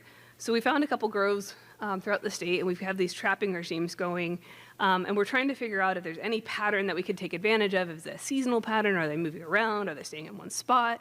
And so this is very preliminary data. We're still doing this. We'll do this for about 2 years to really tease apart any of the patterns. But what we did find that is useful is that we don't see activity until the spring when it warms up. So we didn't see activity until March 24th of 2023 last year. And that just, we noticed it only because I happened to be in a field and there were a bunch of very, very, very small snails with very small shells. And then as you poked around a little bit more, you could find some adults. Their dispersion appears to be random, and there's no clear hot spots. So these are very rudimentary heat maps. They will be much fancier the next time I show data. But the darker orange, the more snails. And this is the same field at 3 different points in time. And you can see it's inconsistent. So green is basically no snails. And we just have this kind of hodgepodge pattern, and we see this in all 3 of the sites that we're working at. But this does tell us that we're not going to be able to target specific areas. We are going to have to treat whole fields for these snails, which is kind of unfortunate. Silvana's team's also done quite a bit with sampling. So they've done beak cloth sampling, plant inspection, and soil inspections to try to figure out what's your best way for finding snails. And from these 3 active sampling methodologies, the beak cloth is the best way for them to get an idea of how many snails are in their fields. So if you are working in a row crop system where you can use a beet sheet by putting it underneath and tapping and making them fall off, you can get a good estimate of what's going on with your snail population. She also did some work on passive sampling. So she looked at roofing shingles, commercial baits, pitfalls with beer, and then the cheap option of the cardboard trap. You put a little water on it and a rock to see which one would be the best way to do some passive sampling to see if you have snail activity. Turns out the cheap method is the best, and that's awesome. I like cheap. So the cardboard, basically put a piece of cardboard down, pour water, put a big old rock on it, come back a couple days later, the snails aggregate there. They don't die, but they aggregate there because there's moisture. So that actually was the best trap of the ones that they tried out. Now we've been doing a slightly different trapping style in citrus because we have trees and they like to climb up the trees. So we're actually looking at 2 different trapping types in citrus. One is this kind of a cone-shaped one. It's like what you guys would use for stink bugs if you've ever done stink bug trapping. And then also just a flat surface trap at the bottom.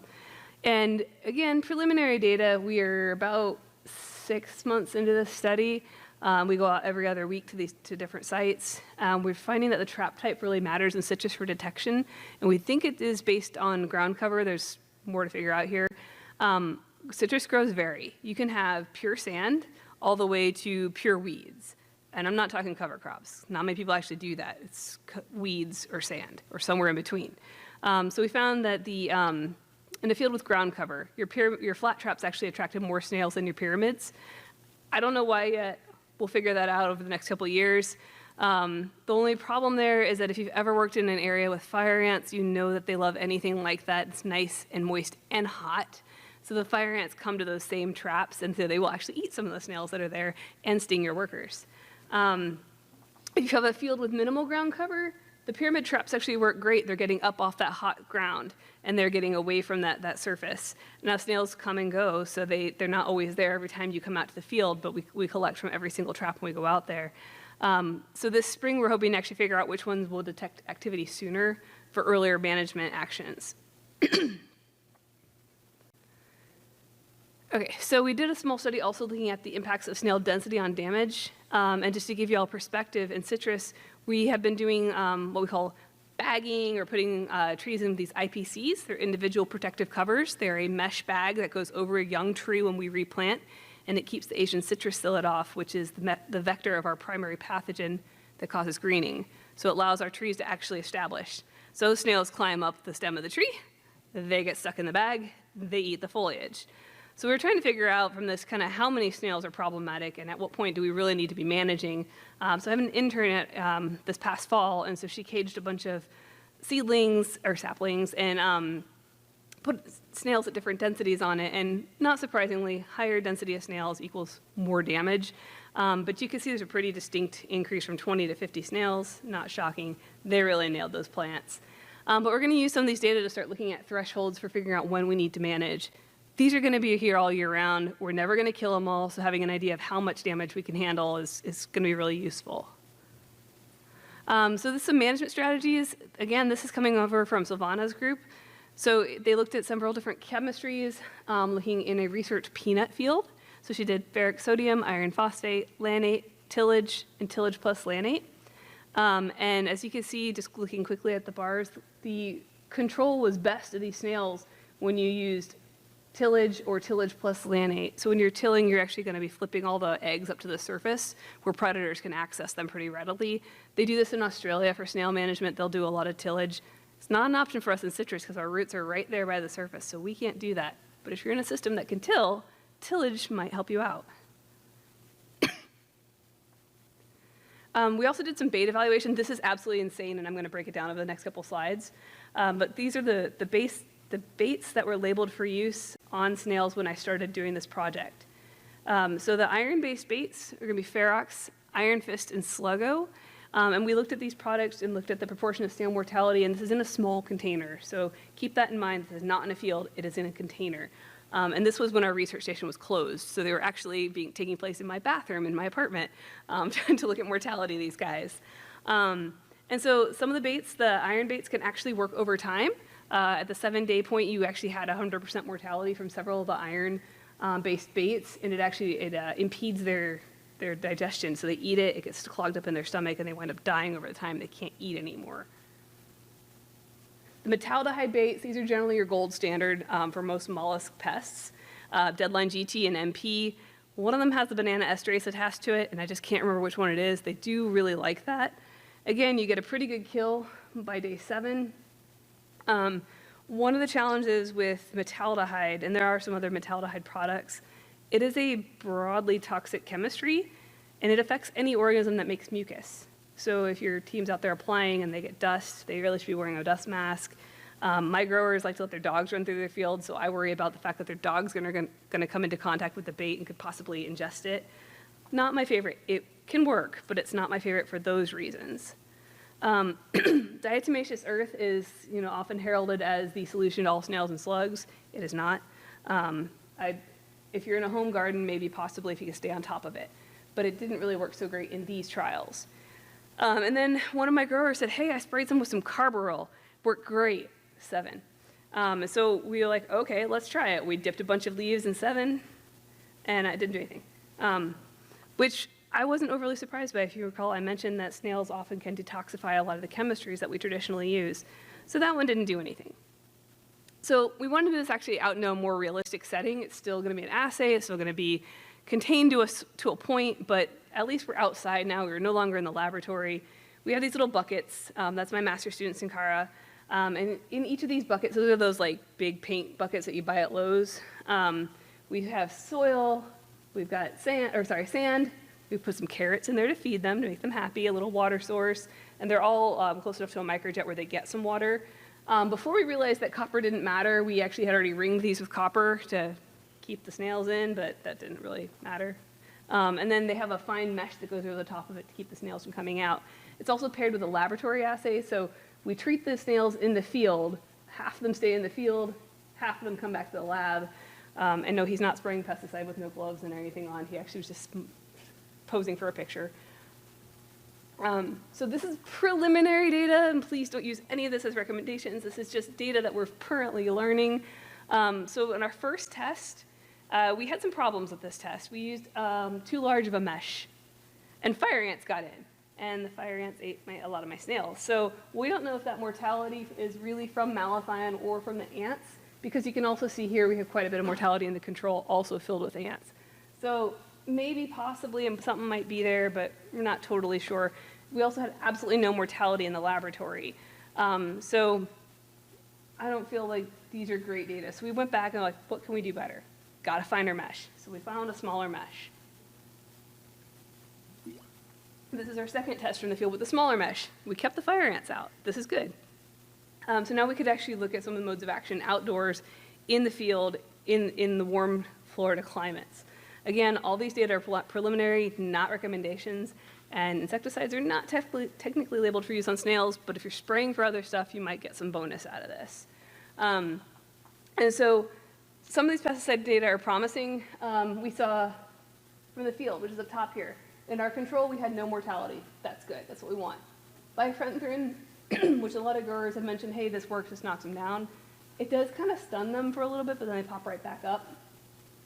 Agriflex, which is the combination of thimethoxam and avamectin, another grower recommendation, worked pretty darn good in the field. I mean, it's like 90% efficacy, and that's the percent of dead. Deadline and the two deadline metaldehyde baits and slugger, which is, oh my God, my brain just stopped. Sorry. It's one of the other baits. It's not metaldehyde baits, but it does impede their ingestion.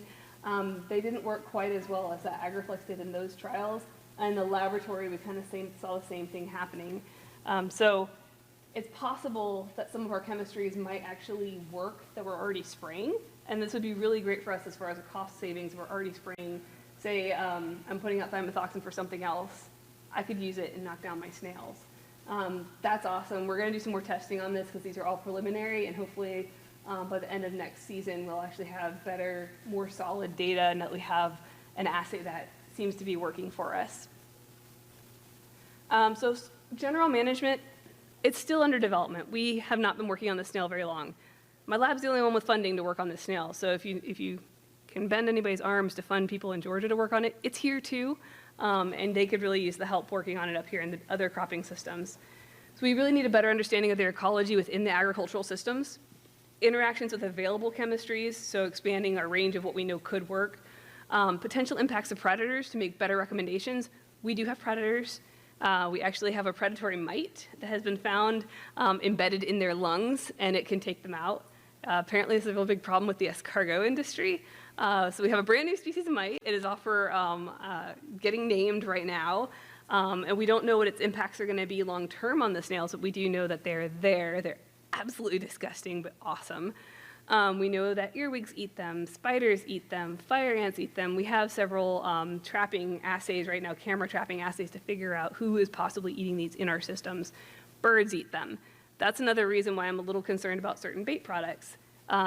If they eat a whole bunch of snails that have metaldehyde, they go into a bird's stomach, and that's not good. So that's one of our tools, but it's not the only tools. We are exploring our other tools.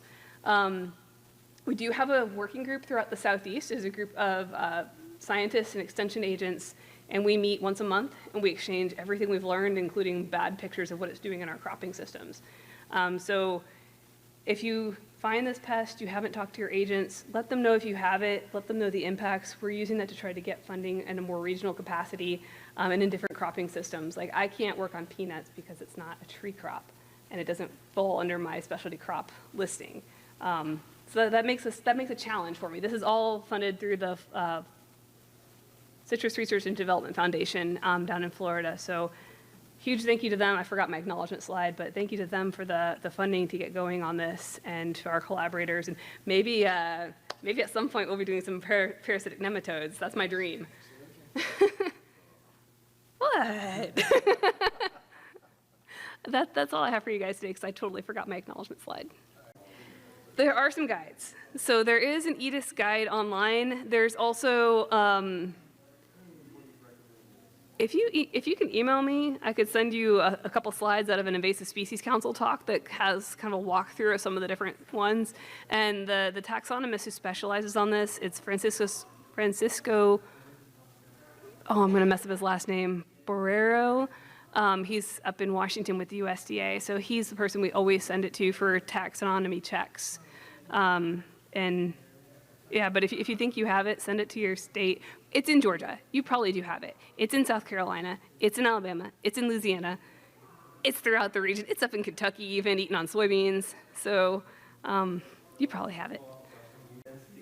No clue. That came from our Florida Department of Agriculture. So you can query their database, and they'll tell you where they've been found, but they don't give you like whose farm it is or the density of it. It's just the taxonomic ID that it's been found in these counties. And I need to do another query so I can update that map. But it's pretty safe to assume if you're in Florida, you probably have it. And if you're in South Florida, there's other species within that genus that are native, just to complicate things. But they don't look like this one. They have like cool patterns on them. I've tasked my master's student with digging up a whole lot of weeds. So hopefully I have an answer at some point next year. But we don't know exactly when they're laying the eggs. We don't know what their host preference for laying eggs is yet. The only reason we have pictures is that Silvana's lab found some at the base of like a cluster of weeds. They eat almost everything that's decaying. So yeah, there's actually my colleague just got funding to do some gut content work on them to try to figure out what all they're eating. So that, I mean, it'll take her probably about 2 years to really dig into that because they have to design all the primers, but we should have a better idea of their broader host range, at least in that part of Florida she's in. We have a lot to learn. We're like, the learning curve's like this, and we're right here. So at least today I gave you a little bit of awareness. All right. There's a slugger, and there's a sluggo. Yes, this is sluggo that we worked with. Yeah, it impedes their ingestion when they eat it. And it's a slow death. They'll eat it, and then they'll crawl away from whatever they were consuming, and they kind of die somewhere else. The hard part with snails is making sure they eat the bait. Because you put it out there amongst a smorgasbord of weeds. Are they going to eat the bait, or are they going to eat the weeds? I don't know. Any other questions?